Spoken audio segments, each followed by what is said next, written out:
let's get down to business with the particulars. The Pittsburgh Steelers will get Jalen Ramsey into their defensive backfield. They'll get Jonnu Smith. All this talk I'm hearing about they're going to trade TJ Watt, that's not happening either. Okay, so I don't think that's even remotely in the cards. All this talk today, he's next. I don't believe that. I think they're going to give him a new deal. Pharrell Coast to Coast, only on SportsGrid. I do believe that SJ now is the number one player in the world. The things that he can do from the point of attack, offensively and defensively, his ability to drive downhill and score at all three levels. And the thing about I like most about this young man at 26, he's so humble.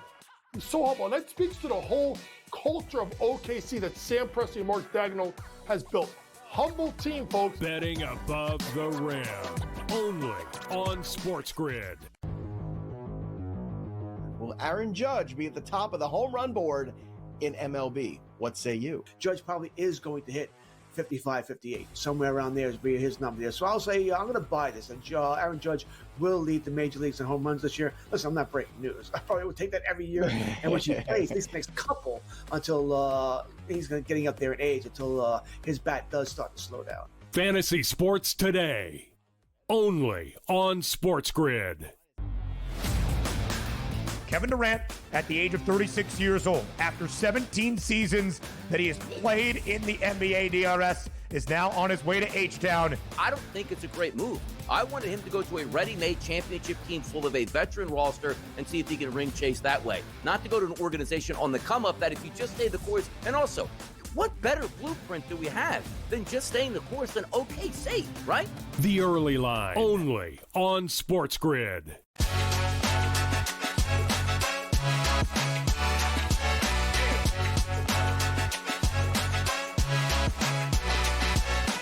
The NBA offseason already off to a sizzling start, plus a potential 18th regular season NFL game might not happen for years. Happy Bobby Bonilla Day, everyone. Welcome to Front Office Sports Today on this crazy NBA day from FOS Studios in New York City. I'm Baker Machado.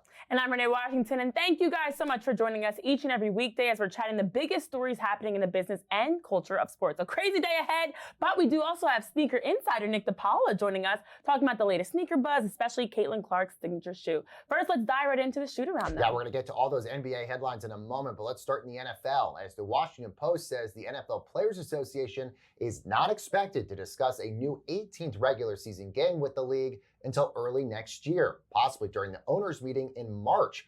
Owners had hoped for an 18-game regular season by the 2027 season, but that would have to be ratified by a new collective bargaining agreement, Renee, which players do not think they'll have to do until 2031 when it expires. So who even knows when this 18th game is going to happen? And it's not a matter of will it happen, it's a matter of when will it happen. I know for Lloyd Howe, who is the executive director of the NFLPA, last summer started mentioning about conversations happening and intensifying, but now it seems like those are paused. It was mentioned that it has nothing to do with the alleged investigation, the federal investigation that the NFLPA is under, with One Team Partners. So we don't know why it's been paused, but it has been on hold. But also along with the 18 games, some other aspects that are being talked about is the international slate, as well as some other aspects of ownership meeting discussions that have come up. So lots on the table, but all things now on pause. Meanwhile, after previously saying they would end their decades-long broadcast agreement after this season, Major League Baseball and ESPN reportedly are back to the negotiating table for rights that could also include NBC, Fox, and Apple. Meanwhile, ahead what will be contentious labor talks next year with the Players Union. Commissioner Rob Manfred has been meeting directly with players, this, Renee, in an attempt to avoid a lockout. CBA talk, lockout talk, media talk. It's a lot going on in sports right now. It's crazy, though, because as we talk about the media side and focus on that, Rob Manfred has been actively behind the scenes, consistently speaking out on the CBA, trying to avoid a lockout for Major League Baseball again, but also making sure to let them know all that they could have financially and also the possibilities of what the new CBA can bring them if they play their cards right. But he also said he's been speaking with the players directly because he feels like there's been a gap between the union and the players, and he's trying to avoid the leadership gap and speak right to them. So very interesting. Yeah, indeed. And we should note the last time Major League Baseball had a lockout, the players union and the commissioner at the time it was a very contentious moment for them. Manfred trying to quell that. Well, I hope you're sitting down, everyone, because NBA free agency is only a few hours in and it's hotter than the temperatures outside. The busiest man in the world, ESPN Shams Charania, says that MVP Shai Gilgeous-Alexander is going to sign a 4-year, $285 million Supermax contract to stay with OKC through 2030, and that'll be the richest annual salary in league history of close to $70 million a year. Meanwhile, the Bucks dropped All-Star Damian Lillard and his $113 million contract. That to sign former Pacers star Miles Turner to a 4-year, $107 million deal. This, Renee, on top of the Rockets, the Nuggets, and the Hawks all making big moves as well. So a lot to sort of chat here, but let's start first with how it feels like the West got a little bit stronger here. Oh, a lot stronger. I mean, you talk about the deal for SGA, that historic contract. I mean, we're looking at Supermax contracts, but then even 9-figure contracts for guys, as we talked about Jabari Smith Jr. and Naz Reid, others. But then the West as a whole has been really bolstering up. I mean, the Rockets specifically, after trading for Kevin Durant, after re-signing Fred VanVleet and Jabari Smith Jr., they re-signed Steven Adams. Now they add to that someone like Clint Capella, who the Lakers were going after and missed, to a 3-year, $21 million deal. They signed Dorian Finney-Smith, former Laker, to a 4-year, $53 million deal. So the Rockets are all in right now on a championship team. Not really sure what the Lakers are doing because they're missing out on everybody. It seems like the Rockets are gathering up their guys. So not sure if LeBron's and the Lakers are happy about that. But then your Nuggets with that trade with the Brooklyn Nets that involves Michael Porter Jr., for Cam Johnson. And it just feels like right now a lot of teams in the West bolstering up. But then how about the Memphis Grizzlies? Jaren Jackson Jr., the largest contract we saw Monday night with his deal, as we knew they were going to be renegotiating his contract. They got that done after the Desmond Bane trade happened and were able to bolster to give him the largest max deal with that massive extension of $23.4 million, jumping up to $33 million in this deal. And now let's move over to the East because, a lot of questions are going to be what would happen with Giannis and the Bucks, and would the Bucks be making moves to keep Giannis there? Yeah, they did. They signed, Taurean Prince and a bunch of other guys, Gary Trent. But then the big news, obviously, is dumping Dame Lillard in his $113 million contract, amortizing it Bobby Bonilla style over the next 5 years. That'll pay him $23 million.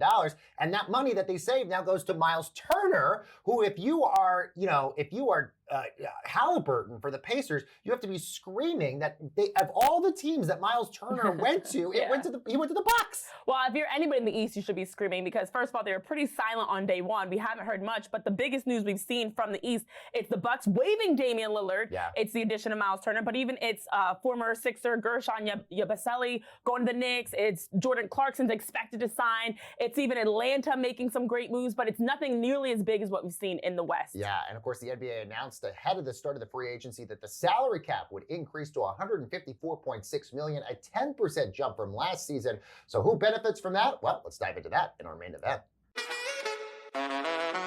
All right, let's bring in Keith Smith, a contributor over at SpotTrack, basically everybody's favorite website over the last 24 hours or so. Keith, great to have you here. Let's first start with the salary cap, up 10% from last year. Who does that really benefit right now? Everybody, but mostly the players in the immediate.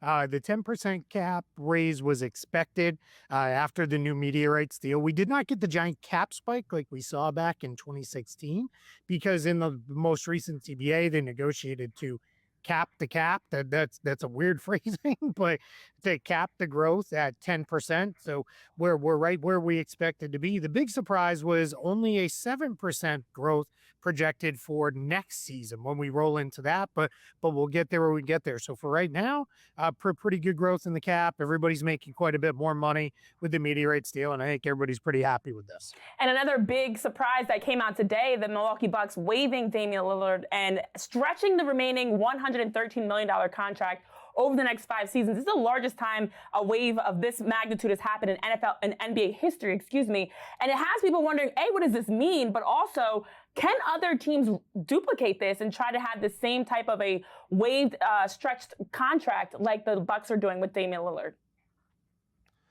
Yeah, this move came out of nowhere. The original reporting that Miles Turner is headed to the Bucks, and then for cap people like me that instantly set us to, how is this going to happen? Well, it's going to happen by waiving and stretching Damian Lillard. The NBA CBA has a little nuance with the stretch provision that says when you stretch money, which basically what that means is you take the amount of money that is owed and then you spread it out over 2 times the number of years left on the contract plus a year.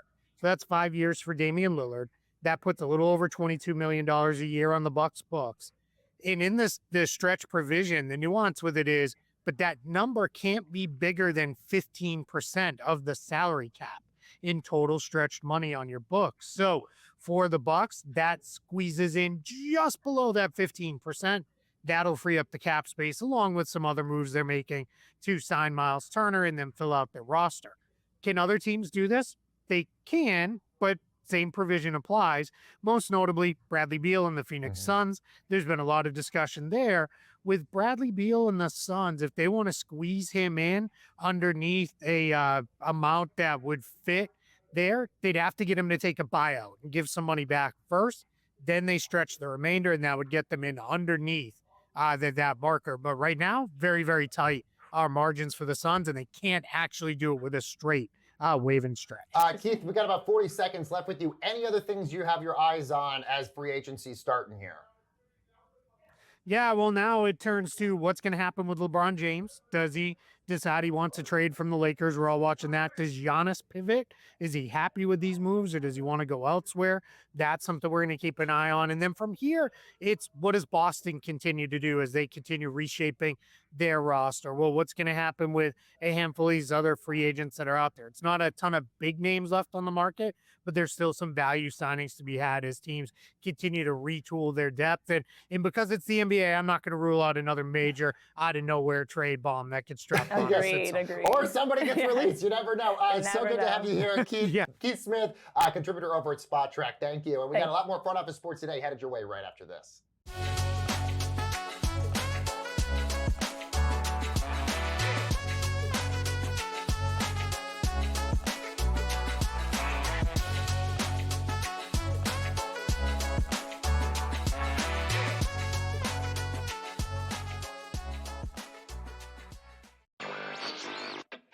Kalshi has been around since 2018, offering these event contract trading prediction markets where you can wager on things like the weather, whether or not Dave Portnoy is going to give a 9.0 on his next pizza review spot, and then the election, which is where they really made headlines. Election betting is technically illegal. Newswire.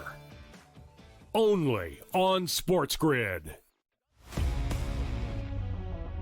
Put Pete Crow Armstrong on the mound to see what he does. Like, Ohtani, just by himself at the plate, is the best hitter in Major League Baseball. Let's just say, keep it in the National League at this point. He's the MVP. So I can't wait till he pitches 6 innings, gives up 5 earned runs. Time they go like, I don't know if he could be the MVP now. Oh, no, he's still hitting 300 with 45 jacks and just pitched 6 innings in a Major League Baseball game. And people are going to hold that against him. Pro Baseball Today. Only on SportsGrid. If you're betting $50 a pop, doesn't matter. But if you want to bet $2 or $3 grand each side and literally have plus 110 on both sides, not the worst way to make some money on a Sunday night. Not at all, right? I mean, and that's amazing. I've never really watched this in real time where you see these odds fluctuate with penalty kicks going on.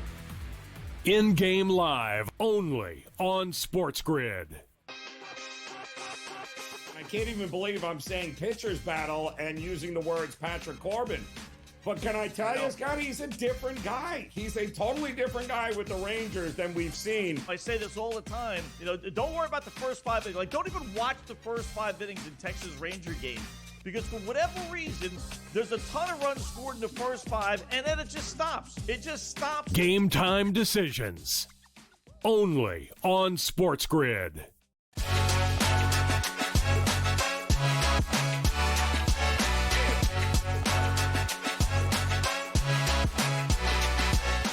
And welcome back to Front Office Sports Today. We've got signature shoes dropping all around the NBA and WNBA, including Caitlin Clark's signature shoe. So how does this impact companies like New Balance, Nike, and others? We've got sneaker insider Nick DiPaolo, who joined Baker to talk about this more. Take a look. And joining us now in studio is sneaker insider Nick DiPaolo. Nick, thanks so much for joining us. Okay, so we got to start first with Cooper Flag and New Balance. New Balance seems like they're trying to get more and more into basketball. They've had relationships in the past with Kawhi Leonard and Jamal Murray, but it seems like this is a little bit different now. I think it's a perfect fit. Other than Coco Gauff, this could be the biggest signing in New Balance's brand history of the recent time. They just relaunched basketball in 2018, dormant for about 20 years. Kawhi Leonard did win a title in their shoes, but now you have Cooper Flagg, who grew up 25 miles from a New Balance factory. True. First, white American player that was a number 1 pick since, I believe, 1977. So the Made in USA story, they could really double down on that. And for him to be the headliner for the brand going forward, I think it's going to be pretty big. There's always sort of been, I guess, this perception with New Balance that they're like dad sneakers. Yep. Do you feel like this changes that at all with Cooper Flagg? It's still that brand. They had a great campaign. It said worn by dads in Ohio and supermodels in London. Yeah. So they've kind of always leaned into that. The gray suede is kind of their signature color, even though it's not a color really. But I think that's the piece that the brand has always leaned into. It works in multiple settings, and the basketball shoes have kind of taken on a different style, a different design. So it's not necessarily the 574 suede as we know the lifestyle shoes to be. Sure. And they're looking for Cooper to really push the envelope of where that goes. But we know, traditionally most players sign with Adidas or even Nike, which has seen sales decline just a little bit. Does New Balance now cut into that market share with this signing or any potential other signings? By the way, we forgot they have Shohei Ohtani as well. Yeah, they've tried to sign an icon in each sport, I would say. So they have Shohei in baseball, Coco in tennis, but Nike does have around 65% of the NBA. When you add in Jordan and Converse, it carries up a little above 70%. And New Balance has about a dozen players. And they have a great roster of guards. They have Zach LaVine, Tyrese Maxey, DeJounte Murray, but they look at Cooper as a guy potentially that could be a signature athlete. Kawhi's signature series has come to an end. He did have 4 models. And now the door is open for who that next player is going to be. Well, let's talk about what Nike has in the WNBA. One of the most, in-demand shoes is going to be Caitlin Clark's sneakers that she's got, but we don't really know when they're going to drop. Do you have any insight into that? So she was drafted last year, obviously. I once asked a player what skill they learned in the shoe process over time, and they said patience. Okay, and I just laughed because there is a 2-year process to signature shoes. So even though she signed last year, likely it'll be spring of 2026 when her shoe does come out. Personally, I think this would have been a great case to rush as much as you could and try to have a shoe out by Indy All-Star, with Indiana hosting the All-Star game next month. But it'll likely be next year. She's wearing Kobe PEs right now. There's a Navy Fever colorway that's releasing this month, and then there's a gray and blue pair that's dropping this fall. So she will have some shoes in market that she's wearing. But of course, the signature shoe is the much anticipated one. Well, I was going to say, is there pressure on Nike given the fact of who she is, what she represents to the league and to women's sports, but also this is the first shoe she's ever had. So is there just increased pressure on this to get this right then? So signature shoes, I would say in the W obviously there was about a 10-year window where there weren't any players with a signature. We've now seen Sabrina's line take off. Her line, there was 54 NBA players that wore last season. And it's become one of the biggest businesses in signature shoes. Asia Wilson now has had a successful launch as well. And so I think when Caitlin's shoe comes out, I think it can be a $100 million business. Wow. I think it could become a top 5 signature franchise, not just in the W, but across basketball.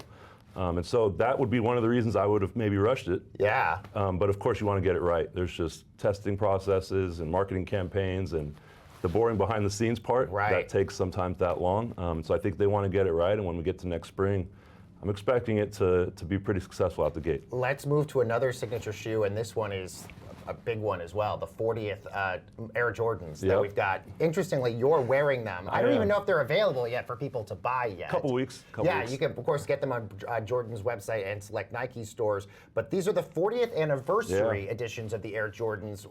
They look great on you. This is the classic version, just the black and the white. But what's sort of been your initial reaction to wearing them and sort of what Nike's doing here? I think everybody's first reaction is, wow, there's been 40 of them.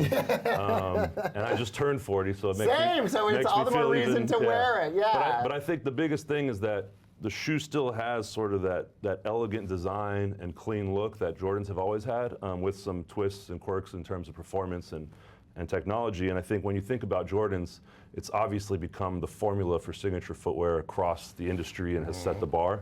And so, Mike retired in the 14.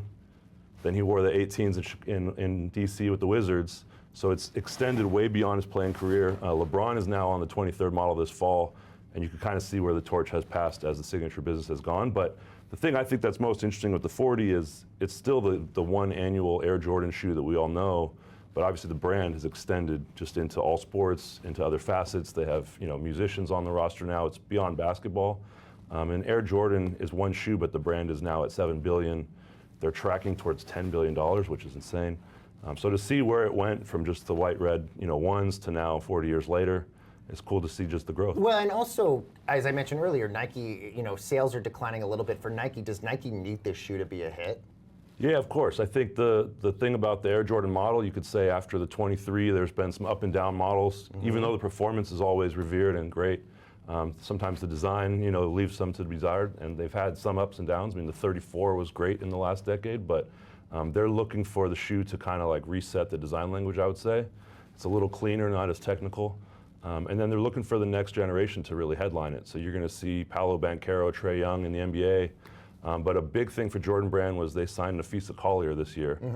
From the Lynx, Yeah, it's Friday here in New York today, and she's going to debut the shoe tonight. Oh, interesting. And be the first player to wear it in a game, which is kind of new for Jordan Brand to have a W player that can really headline it.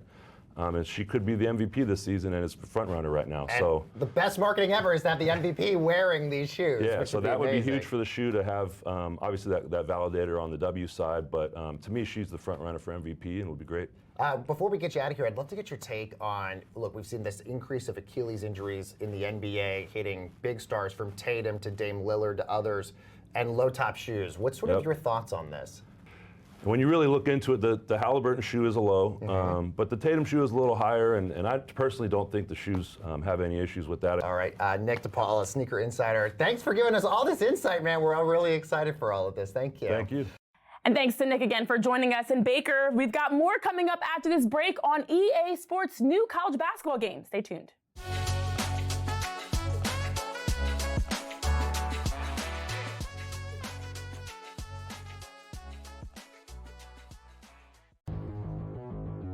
Incredible run here for Suarez, but realistically speaking, Corbin Burns out, Corbin Carroll is out right now. This is not a contending team, especially in that division where you've got the Dodgers and the Padres and the Giants. It's just too much to bear.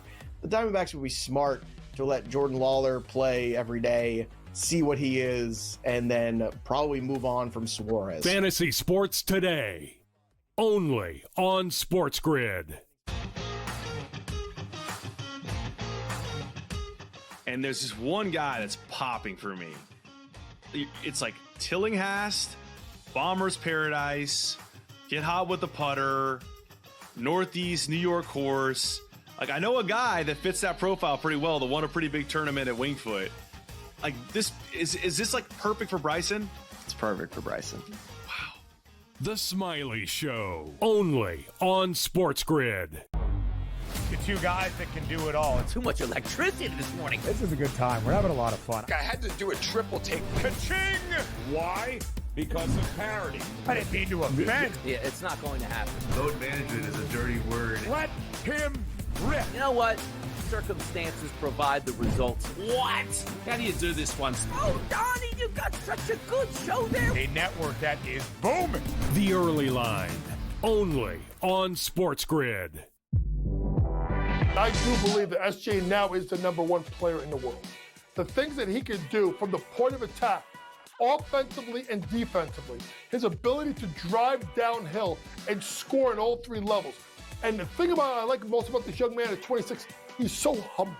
He's so humble. And that speaks to the whole culture of OKC that Sam Presti and Mark Daigneault has built. Humble team, folks. Betting above the rim, only on SportsGrid.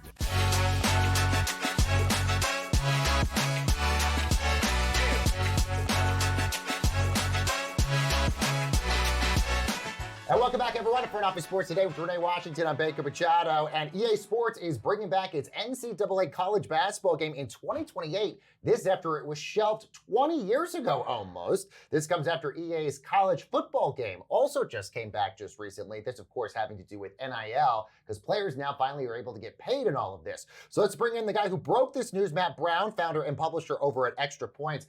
Matt, such a pleasure to have you here. Thanks so much for joining us. So why did EA Sports decide to bring back college basketball?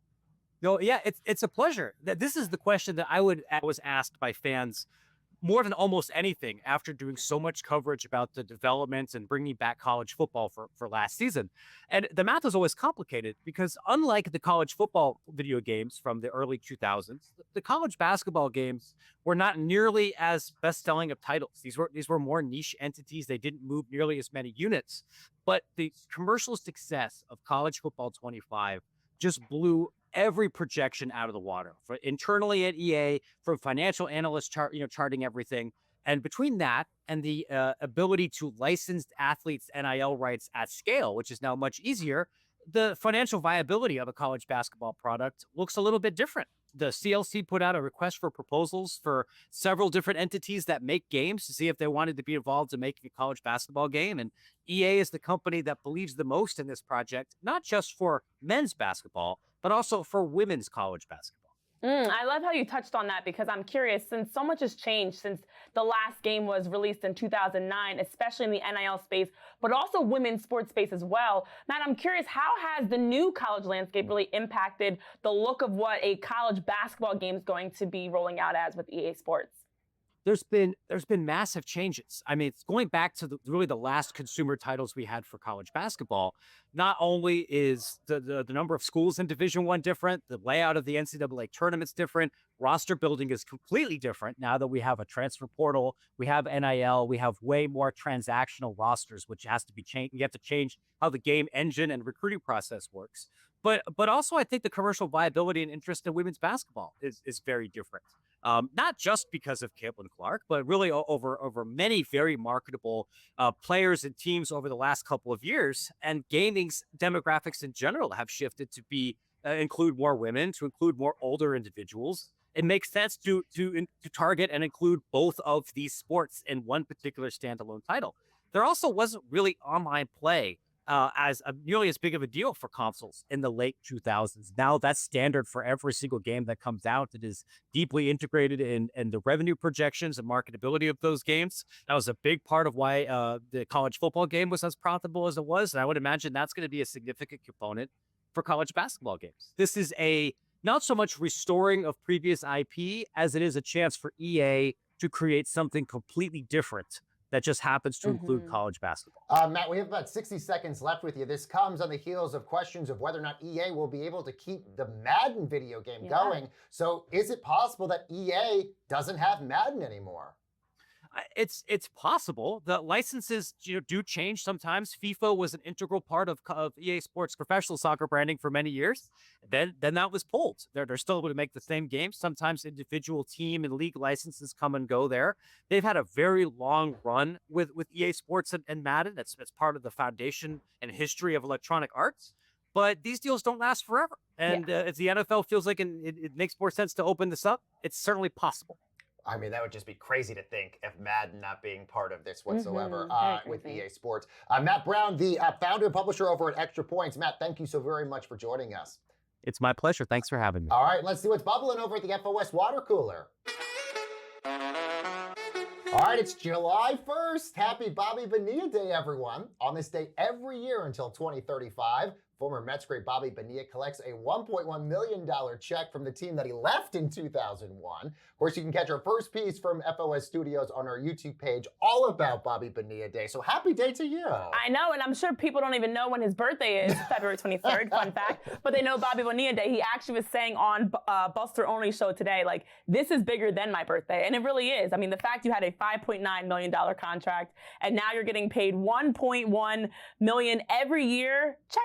Yes. How do I sign up for this deal? But I know I did have some very salty Mets fans that were like, listen, we're looking forward to the day that Shohei Ohtani's Dodgers contract, which also has a large deferred payment, is also starting to get paid out, and people can start to feel what we've dealt with. I love that the Mets, though, are leaning into this. Steve Cohen, the Mets owner, embracing this day as well. By the way, big shout out also to our producer, Rishi. Also his birthday today. It's a big birthday So it's a big day for Bobby Bonilla and a big day for Rishi Rishi, it's all the same.